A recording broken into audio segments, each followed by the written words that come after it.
kita sedang melesat di Riau.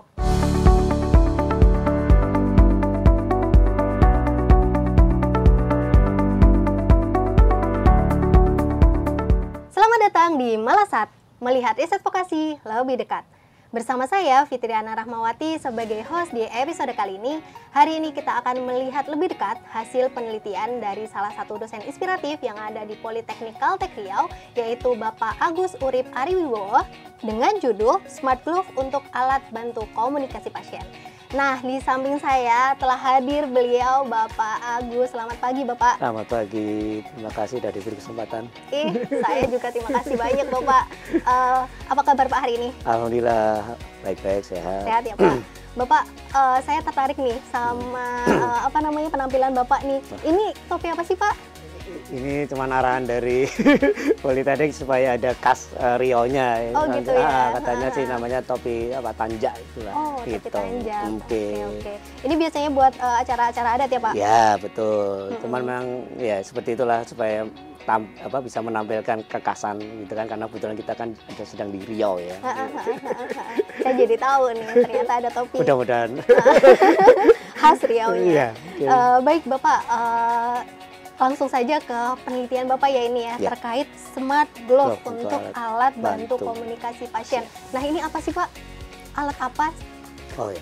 Jadi smart ya, namanya juga glove ya, ada glove-nya, berarti dia berbentuk sarung tangan. Jadi sarung tangan ya tentu diletakkan di tangan seseorang. Gunanya apa? Namanya ada smartnya ya, berarti bagaimana tangan smart glove ini bisa mendeteksi gerakan jari-jari tangan yang dimana tangan itu dipasangkan smart glove. Oh, oke. Ini dipakai untuk siapa nih Pak? Ya. Alat ini. Tujuannya memang ini sebagai salah satu alternatif komunikasi bagi pasien di rumah sakit.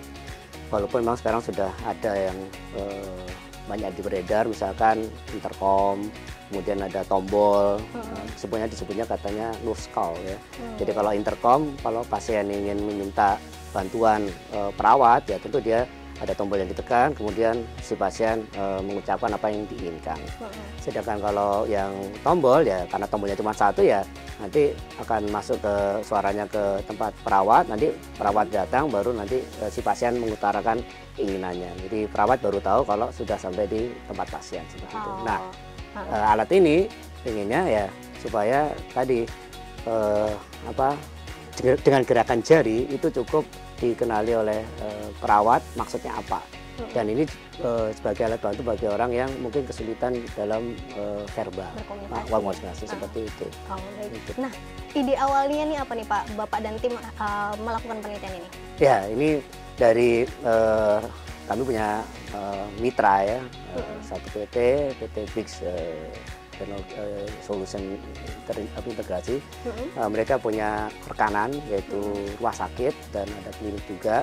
Nah, dari mereka yang biasa mensuplai software untuk rumah sakit atau klinik, mereka melihat ada permasalahan di rumah sakit atau di klinik tadi. Misalkan kalau ada pasien-pasien yang beberapa pasien itu ternyata dengan menggunakan intercom atau menggunakan tombol tadi, ternyata apa yang diinginkan itu tidak tersampaikan. Jadi kami memberikan alternatif bagaimana pasien-pasien yang bermasalah dengan verbal itu terbantu dengan hanya menggunakan gerakan jari tangan seperti itu. Dan itu diinformasikan ke kami dan kami mencoba membantunya dalam bentuk smart glove tadi. Oh gitu. Selama ini kendala yang dialami oleh pasien dalam komunikasi itu apa Pak? Ya. Jadi alat komunikasi yang sudah ada yang disebut dengan nurse call itu kan tadi ada intercom, ada tombol ya. Kalau intercom itu pasien bisa langsung mengutarakan keinginannya. Kalau tombol itu berarti perawat harus datang terlebih dahulu, baru nanti pasien mengutarakan. Nah, ternyata ada beberapa pasien yang bermasalah misalkan dengan menekan tombol, atau walaupun sudah bisa menekan tombol ternyata verbalnya nggak keluar, nggak jelas gitu kan ya. Jadinya kami memberikan alternatif dengan cara bagaimana pasien tadi bisa mengutarakan keinginannya menggunakan gerakan jari tangan saja seperti itu. Jadi si perawat yang nanti datang itu sudah tahu apa kebutuhan pasien, tidak perlu harus datang terlebih dahulu baru nanti menanyakan. Bapak, biasanya pasien seperti apa yang membutuhkan alat ini? Ya, pasien yang diharapkan bisa memanfaatkan alat ini salah satunya yang kami ketahui itu ya pasien dengan gejala stroke. karena stroke itu ya kadang-kadang gitu kan ya verbalnya terganggu atau salah satu bagian tubuhnya tidak bisa digerakkan kan gitu ya. Biasanya dia pakai tangan kanan, tiba-tiba tangan kanannya lumpuh. Jadi kalau pakai tangan kiri kan jadi nggak terbiasa ya, misalkan untuk menekan tombol segala macam, atau tadi suaranya nggak jelas terdengar. Jadi harapannya dengan menggunakan alat ini, dengan ya kita tentu mendefinisikan ya, kalau jari kelingking nanti inginnya apa, nanti jari tengah apa, jari manis apa, jempol apa, seperti itu. Nah, pasien tidak perlu berbicara secara verbal, cukup dengan menggerakkan salah satu dari 4 jari tangannya seperti itu. Sehingga perawat datang sudah tahu keinginan si pasien apa. Tentu yang kebutuhan yang umum ya, kalau yang spesifik tentu nggak bisa semuanya tercover karena cuma 4 atau 5 jari. Jadi kombinasinya terlalu banyak. Iya, kecuali nanti pengembangan lebih lanjut misalkan komunikasi jari telunjuk dengan jari tengah, nah, itu kan beda lagi nanti ya. Tapi sementara ini fokusnya ya hanya gerakan 1 jari saja yang kita coba amati bagaimana. Nah, secara spesifik lagi nih Pak, cara kerja alat ini secara keseluruhan seperti apa Pak? Ya, jadi alatnya ya tentu bentuknya pasti sarung tangan ya, sarung tangan sama dia, mohon maaf tidak ada contohnya di sini. Sarung tangan tadi memang harus dibuat dengan bahan yang nyaman harusnya ya, itu juga perlu penelitian lebih lanjut gitu ya. Salah satu hal utama ya. Oh iya, utama supaya pasien tidak terganggu gitu ya, tapi tetap nyaman, dan karena itu dipakai dalam waktu lama ya. Beda dengan intercom kan, intercom itu baru dipakai pada saat dibutuhkan digit gitu bisa ngomong, atau kalau tombol gitu. Ini kan praktis kan dia terpasang terus. Nah, berarti terpasang terus itu berarti kan perlu kenyamanan si pasien. Jadi satu itu, jadi dari bahannya. Kemudian setelah bahannya kita tentukan ya masih ada pengembangan. Kemudian bentuk ininya, bentuk sarung tangannya itu apakah tertutup semua atau bagaimana? Nah, ternyata kalau tutup semua itu ternyata bikin panas atau gerah gitu ya. Nah, akhirnya kami putuskan salah satu bentuknya itu yang salah satu ruas jarinya itu tidak ada ininya, sarung pembungkus jarinya. Biar jadi ada sirkulasinya. ada sirkulasi seperti itu. Nah, di masing-masing jari ini itu ada sensor-sensornya sebetulnya. Sensornya namanya flex. Jadi dia akan mendeteksi gerakan si tangan ini berdasarkan nilai, kalau dalam bahasa elektronnya resistansi dari alat tadi. Nah, setelah digerakkan, nah di sini ada mikronya. Jadi mikronya tidak diletakkan di sini, tapi di sini. Nah, mikronya itu akan mendeteksi gerakan tadi dan akan mengirim. Nah, karena kita zamannya sekarang IoT ya, semuanya pakai WiFi supaya nggak pakai kabel. Kabel kan ribut nanti kemana-mana susah kan. Iya kan. Jadi kita bikin supaya kalau dipindahkan tidak merepotkan, berarti dia harus bisa terkoneksi ke WiFi. Jadi ada mikronya, nanti akan dipancarkan ke WiFi terdekat. Nah, nanti dari WiFi itu ya teknologi macam-macam nanti masuk ke komputer si perawat, atau bisa juga lewat aplikasi di smartphone. Jadi nanti perawat yang jaga di ruangan atau nanti yang smartphone-nya terinstall aplikasi itu akan bisa mengetahui ada gerakan sarung tangan di mana dan yang digerakkan jari yang mana. Nah, jadi nanti bisa segera memberikan pelayanan yang terbaik buat si pasien. Seperti itu. Wah, baik. Kemudian Pak, alat seperti ini sebelumnya apakah sudah ada Pak? Atau ini baru pertama kali nih alat ini diciptakan? Ya, kita bukan dari nol ya. Kalau dari nol ada, wah itu hebat sekali ya. Idenya aja kita menggunakan, kita idenya aja ingin menerapkan di kasus yang lain sebetulnya. Memang ada beberapa referensi, dan salah satu referensinya itu bagaimana membantu seseorang yang bermasalah dengan suara, artinya dia tunawicara gitu kan ya. Nah, itu ada penelitian seperti itu dibantu dengan menggunakan gerakan jari tangannya saja. Jadi hampir serupa dia menggunakan smart glove juga, sarung tangan, supaya membantu artikulasi apa yang diinginkan seperti itu. Jadi kami salah satu yang terpicu dari situ, mengapa tidak itu juga bisa diterapkan di mitra kami gitu kan ya, dengan pasien yang kesulitan dalam berbicara, walaupun bukan berarti dia bisu ya. Tunawicara, tapi hanya kebetulan dia sakit sehingga mungkin terjadi gangguan dalam berbicara gitu kan, atau juga gerakan yang lainnya yang mungkin dibutuhkan. Nah, akhirnya dari situlah kami menawarkan ke mitra kami solusinya, yaitu salah satunya yaitu dengan membuat smart glove. Tadi kan sudah ada alat yang serupa ya Pak ya, dengan yang Bapak ciptakan dengan tim. Nah, kalau dari alat Bapak sendiri itu inovasinya apa Pak? Oke. Ya, kalau dari perangkatnya sendiri ya standar biasa ya. Tapi yang inovasi yang kami tawarkan ya bagaimana nanti alat ini walaupun gerakannya sedikit mungkin ya, karena tadi pasien stroke atau sejenisnya, itu nanti masih bisa dikenali gitu. Jadi dan nanti kalau sudah dikenali ya kita kumpulkan data kan banyak ya, mungkin ada pasien A gerakannya kekuatannya segini, nanti pasien B nanti kita kumpulkan, nah nanti kita coba lihat berapa yang rata-rata pasien jenis ini gerakan untuk masing-masing jari ini kekuatannya berapa. Kalau untuk orang sehat ya biasa aja kan, mau menggenggam, membuka lebar itu kan nggak ada masalah. Tapi kalau pasien yang punya kendala menggerakkan jari tangannya, terutama stroke tadi yang kita bahas, ya itu bisa jadi kan gerakannya pertama mungkin waktu menggerakkan itu nggak bisa banyak gitu ya, terbatas. Kemudian bisa jadi juga gerakannya lambat. Itu kan bisa jadi ada yang bisa cepat kayak gini gitu kan, bisa tadi bisa lambatan gitu karena mungkin kendala yang lain. Nah itu inovasi yang kita tawarkan, tentu itu bukan di alatnya, tapi memang nanti kemampuan mendeteksinya nanti kami olah seperti itu. Sensitivitasnya ya Pak? Iya, kita coba, itu apakah dengan yang sekarang ada itu sudah cukup gitu ya, atau kita harus coba cari inovasi yang lainnya seperti itu. Baik, siap. Nah kemudian sejak kapan nih Pak penelitian dilaksanakan dan kemudian berapa lama nih? Ya ini pendanaan dari IBA tesis magister S2 itu di tahun 2023. Nah 2023 dan itu berlangsung, saya lupa-lupanya sekitar antara bulan April Mei gitu ya, dan ya menjelang akhir tahun sekitar bulan November, jadi sekitar 6 atau 8 bulan, 6 atau 8 bulan sekitar itulah. Di tahun 2023 gitu. Sebelumnya sudah ada penelitian lain atau ini? Ya ini hanya salah satu jenis penerapan dari ya kita sekarang zaman IoT ya. Peralatan-peralatan yang ada itu sebaiknya bisa terkoneksi ke jaringan, kemudian itu bisa kita pantau lewat dari jarak jauh seperti ini. Jadi hanya salah satu. Kalau skup besarnya ya IoT tadi, Internet of Things. Cuma ini diterapkan IoT itu salah satu penerapannya itu di rumah sakit. Kita juga bisa diterapkan misalkan kalau di kantor kita, di rumah kita, seperti itu. Ini hanya bagian skup yang besar yang bergerak di bidang alat kesehatan. Pelaksanaan penelitiannya sendiri ada di mana Pak? Oke, pelaksanaan penelitian ya tentu di Politeknik ya, karena yang punya fasilitas di Politeknik. Perangkatnya juga mungkin perlu jaringannya segala macam, dan supaya mahasiswa juga yang melakukan juga nyaman ya, karena semuanya tersedia. Nah, untuk pengambilan data tentu harus ke mitra ya, ke rekan mitra kami tadi ya, ke rumah sakit atau ke klinik. Dan itu memang kita menunggu kalau tersedia pasiennya, baru kita datang ke sana.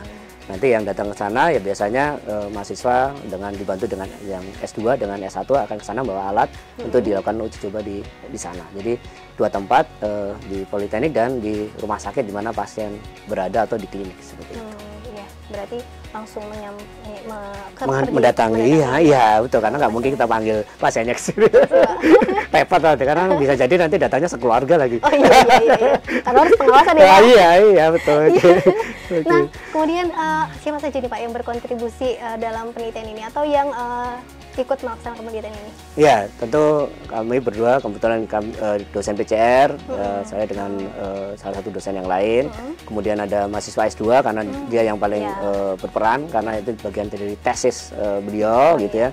Kemudian ya tentu karena ini juga perlu pengoperasian alat, dibantu juga ada mahasiswa S1-nya seperti itu. Jadi itu ya tentu kita ya melibatkan tadi dari PT Bix gitu ya, yang membantu kami untuk menghubungi salah satu rumah sakit menjadi mitranya dia kan, supaya kita berkenalan, bisa silaturahmi, bisa komunikasi enak. Jadi kita nanti pada waktu melakukan praktek pengambilan data itu sudah nggak asing lagi kan, kita harus kenalan dulu seperti itu.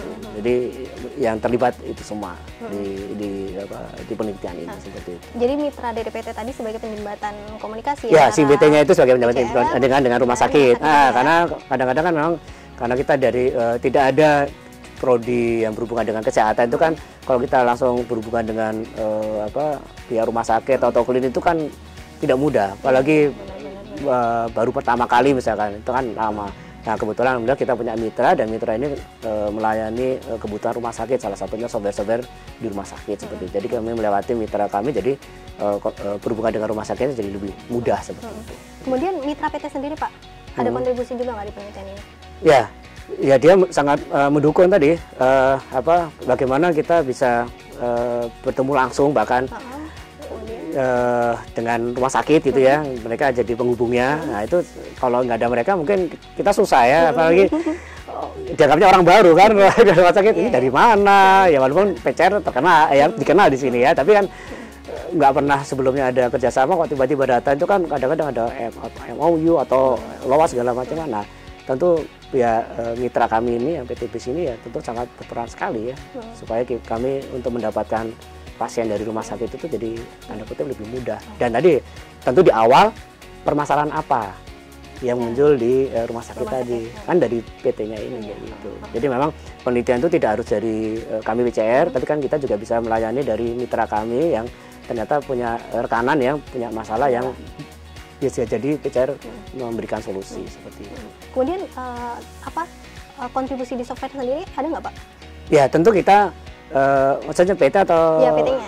Di PT-nya ya kalau di PT-nya dia nggak terlibat sampai sejauh itu. Mungkin nanti kalau implementasi, nah mungkin karena itu harus terintegrasi dengan sistem rumah sakit, mungkin mereka akan sangat berperan. Karena kan kita nggak mungkin tiba-tiba masuk kan, karena mereka di rumah sakit pasti sudah punya sistem. Tentu kalau dibikin oleh si PT tadi kan kita mudah masuknya. Jadi kita tinggal mengintegrasikan software kita bisa masuk ke dalam sistem manajemen di rumah sakit itu.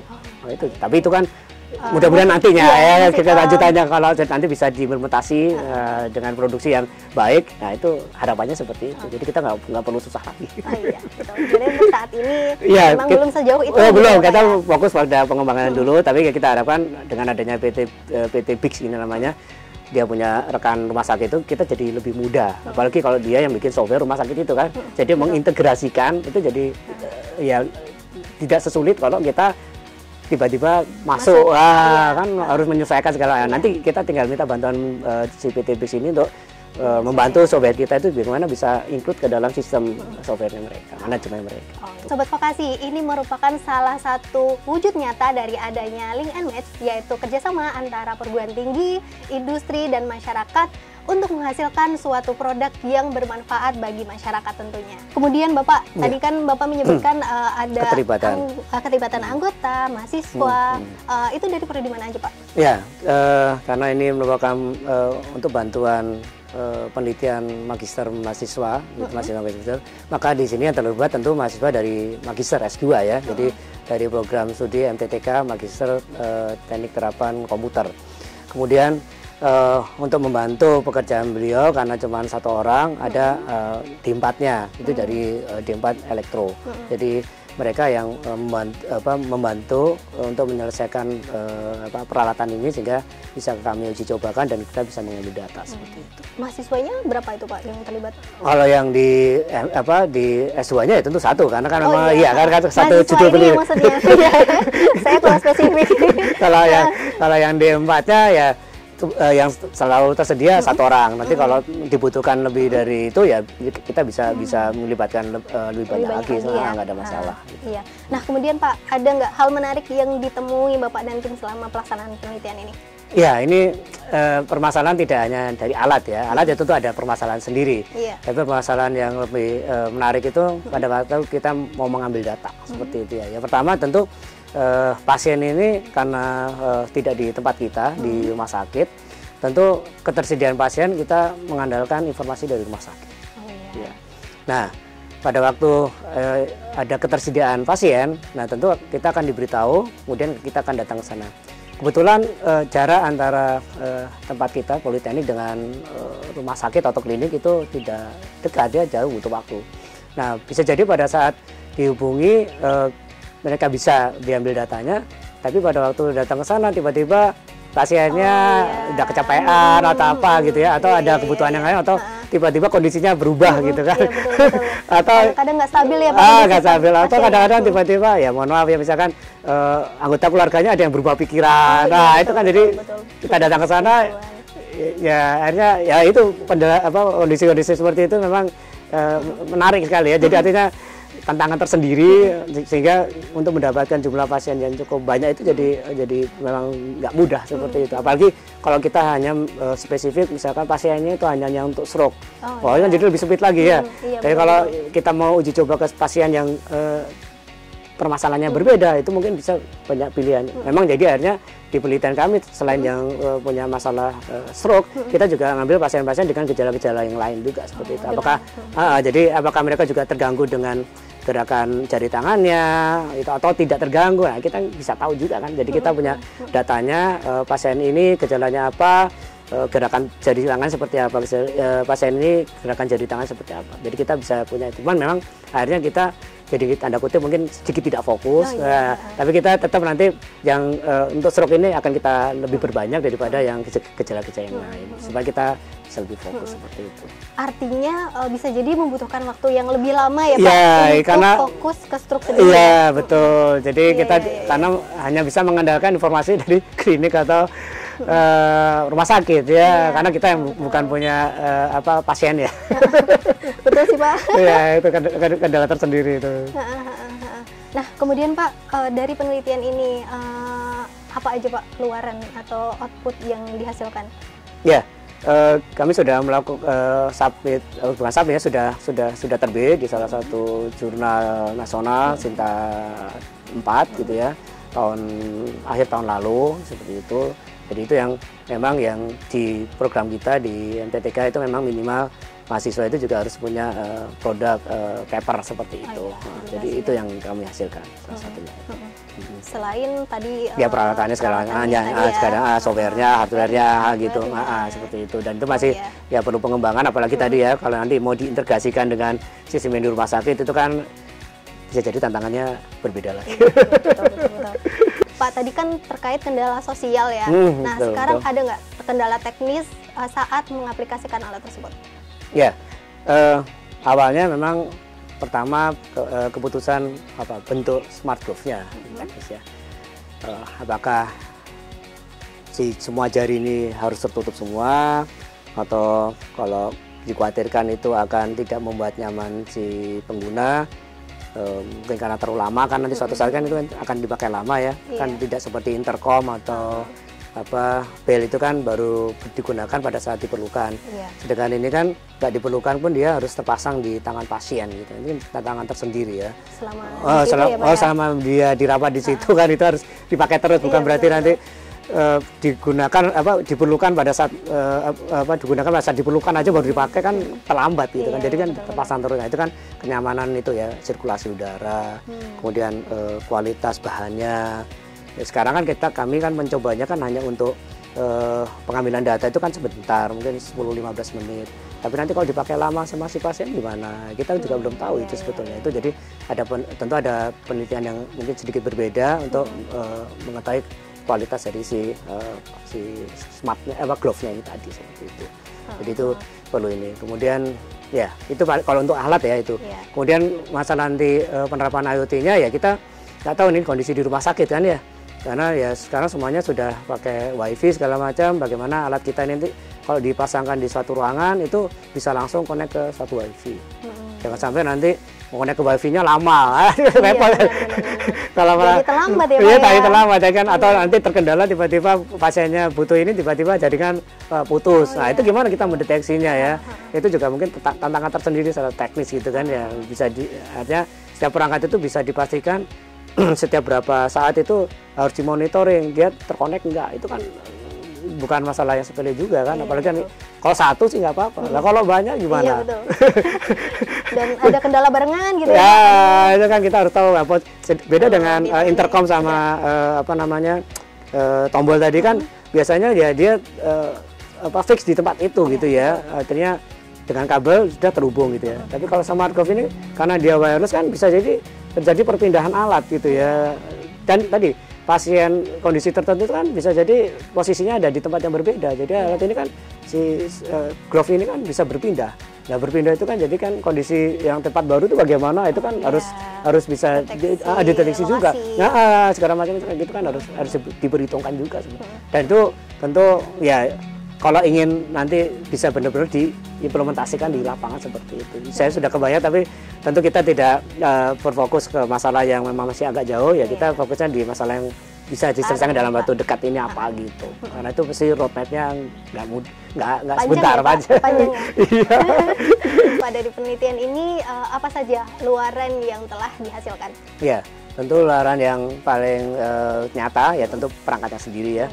Hardware, ada softwarenya juga, software juga ada dua, juga di PC dan di smartphone, seperti itu. Kemudian bentuk publikasi yang sudah terbit yaitu jurnal di Sinta 4 nasional. Kemudian ya kami harapkan juga kami juga berusaha mudah-mudahan nanti bisa mendapatkan hak cipta atau paten untuk produk ini seperti itu. Tapi untuk patennya sendiri masih masih dalam proses seperti itu. Apalagi kan kita kalau cuma alatnya aja mungkin bisa langsung ya tanda kutip. Tapi kalau ingin memastikan alat ini tanda kutip berfungsi untuk si pasien yang stroke ya tentu ada perlu data tambahan untuk menunjang itu seperti itu. Perlu ada penelitian lagi. Iya, tambah tadi data tadi itu untuk mendukung itu. Iya. Gitu. Kemudian Pak, apakah sudah ada rencana pengembangan atau mungkin penelitian selanjutnya yang sudah disiapkan oleh Bapak dan tim? Ya, salah satunya sih untuk yang fokus paling dekat gitu ya, paling dekat ya supaya memastikan alat ini berfungsi dengan seperti yang kita harapkan untuk pasien tertentu dalam hal ini stroke. Berarti tentu kita akan menambah jumlah pasien yang spesifik stroke karena memang kerjasama dengan rumah sakit ini kan kita tergantung jadinya ya dengan rumah sakit kan. Nah itu bagaimana kita bisa mendapatkan jumlah pasien yang cukup untuk yang gejala stroke, untuk kita ambil datanya, kemudian kita nanti bisa justifikasi bahwa untuk pasien stroke ini untuk menggerakkan jarinya itu kemampuannya berapa gitu ya, range-nya gitu ya.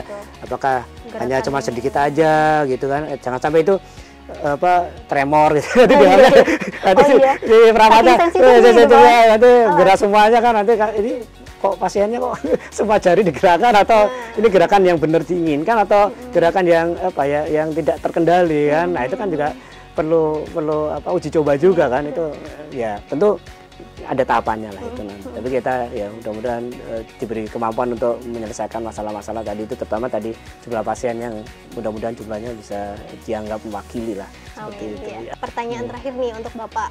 Bapak dan tim kan mendapatkan pendanaan penelitian skema penelitian tesis magister. Nah, apa Pak kesan dan harapan Bapak untuk program ini? Ya, oke. Untuk program ini kami sangat berterima kasih kepada Kemenristek Dikti dan mungkin APTV sekarang ya. Dengan demikian mahasiswa kami itu bisa melakukan atau menjalankan penelitian karena ini memang membutuhkan dana. Ya mudah-mudahan kedepannya apalagi program magister yang membutuhkan dana mungkin tentu yang berat itu biasanya hardware ya. Hardware ini beda dengan software. Kalau software mungkin ada beberapa yang gratis atau segalanya. Hardware ini memang butuh pendanaan yang tidak sedikit. Ya kedepannya sih mungkin kalau nanti kita mengembangkan peralatan yang mungkin lebih susah lagi atau butuh dana yang lebih besar lagi, mudah-mudahan bisa dipenuhi atau bisa di cover di skema-skema yang disediakan oleh APTV sehingga penelitian magister yang butuh dana besar itu bisa dilakukan karena memang terkendalanya biasanya kalau hardware itu mahasiswa itu ya dana. Bapak boleh dong tips dan triknya untuk sobat vokasi yang ada di rumah agar mendapatkan pendanaan yang serupa nih Pak? Oke, terima kasih. Ya tentu berawal dari ide ya atau sesuatu yang mungkin muncul gitu ya di permasalahan. Tentu ide atau permasalahan itu memang pertama bisa di sekitar kita, di dekat kita, atau juga mungkin dari orang lain atau kelompok lain. Ya, kebetulan kami dari mitra ya, dari mitra ada ide itu dari sana. Ya kemudian kami coba pahami apa permasalahannya, kemudian kita formalisasikan. Kemudian alhamdulillah ada skema pendanaan yang ditawarkan dari APTV. Kemudian kami ya coba ikuti tahapan-tahapan yang diperlukan tentu ya. Nah mudah-mudahan karena ini juga sudah selesai gitu ya, bisa lolos itu ya kami tentu menyesuaikan dengan kalau di PCR itu atau tempat lain juga sama ada roadmap-nya ya. Roadmap penelitian itu harus sesuai dengan juga yang dinaungi oleh perguruan tinggi tersebut. Itu mungkin yang kita jadi lolos juga ya karena kita masukkan ke dalam proposal pendanaan kita itu. Jadi sesuai dengan yang ada di PCR, kita itu masuk ke ranah alat kesehatan. Dan kebutuhan itu juga di masyarakat juga sama seperti yang dibutuhkan di sana alat kesehatan, sehingga kami ajukan itu. Jadi kita dukung dengan data-data yang fakta-fakta yang memang ada, sehingga mudah-mudahan karena itu juga sehingga penelitian kami dari S2 itu juga akhirnya lolos untuk didanai oleh APTV seperti itu. Wah, luar biasa nih Pak tipsnya. Jadi Sobat Vokasi, berarti yang pertama harus sesuai dengan roadmap perguruan tinggi. Yang kedua disesuaikan juga dengan kebutuhan masyarakat, kemudian juga disesuaikan dengan skema yang ada. Dan ada satu lagi yang mungkin tadi saya lupa ya. Iya, apa tuh, Pak? Salah satunya bagaimana kita menyusun anggaran sesuai dengan yang disyaratkan oleh pemberi dana tentu ya. Jadi ada batas maksimal, kemudian nanti ada komponen-komponen itu harus berapa persen, misalkan hardware, bisa jadi nanti ada softwarenya juga, atau bisa jadi nanti ada untuk kebutuhan misalkan biaya untuk dikeluarkan transportasi, kemudian juga untuk mungkin biaya untuk ke mahasiswanya yang terlibat, mungkin ada seperti itu ya. Jadi itu harus diikuti. Bahkan mungkin juga ada mungkin honor kalau dibolehkan. Saya lupa waktu itu ada honor apa enggak. Itu bisa jadi harus sesuai dengan porsi-porsinya. Iya, dan mungkin kita sesuai dengan porsi maksimalnya, kemudian sesuai dengan bagian-bagian masing-masing porsinya. Ya itulah yang jadinya bisa kita lakukan, bisa disetujui dan bisa kita lakukan. Iya. Nah, catat ya Sobat Vokasi untuk pendanaan berikutnya. Wah, tidak terasa ya Pak, obrolan kita pada pagi hari ini. Saya jadi betah nih di sini karena anginnya semilir adem banget. Ya, alhamdulillah kita dari Politeknik di sini kita ada banyak pohon dan kebetulan alhamdulillah juga tidak sedang panas, jadi nggak terlalu menyengat dan anginnya juga semilir-semilir sehingga ya saya juga betah enak di sini kayak ngantor di sini juga ya kayaknya daripada di ruangan saya sendiri. Iya, benar. Biasanya panas ya Pak? Atau Iya, apalagi musim kemarau ini tentu panas pasti. Iya. Baiklah, Bapak terima kasih banyak atas obrolan pagi hari ini. Semoga kita bisa ngobrol lagi ya Pak untuk membicarakan penelitian-penelitian berikutnya nih. Saya tunggu nih Pak. Amin. Baiklah Sobat Vokasi, terima kasih telah membersamai obrolan kita pada pagi hari ini. Semoga konten ini bermanfaat dan menginspirasi bagi Sobat Vokasi semua. Jangan lupa like, subscribe, dan aktifkan tombol lonceng untuk update konten Melesat berikutnya. Sampai jumpa di episode selanjutnya di Melesat, melihat riset vokasi lebih dekat. Iya, sama-sama mudah-mudahan betah. Seperti tadi.